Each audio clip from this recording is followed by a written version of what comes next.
పింజర్లపల్లి. పేరే ఏదోలా ఉంది. ఆత్మలపై రీసెర్చ్కి కరెక్ట్గా సూట్ అయింది.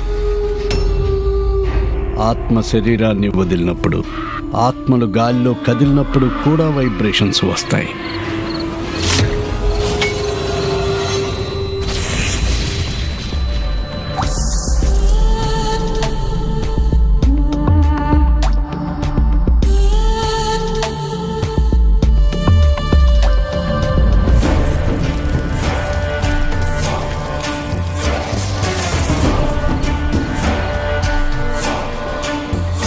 రవి, కొత్తగా ఆ బొట్టేంటి, చేతిక తాళ్ళేంటి? భయం పెరిగితే భక్తి కూడా పెరుగుతుంది.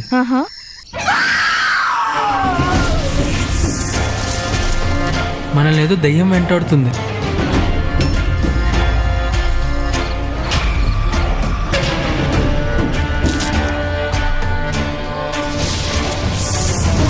పూజనిలా వదిలేస్తే చాలా ప్రమాదం. వాడాత్మ చాలా డేంజర్.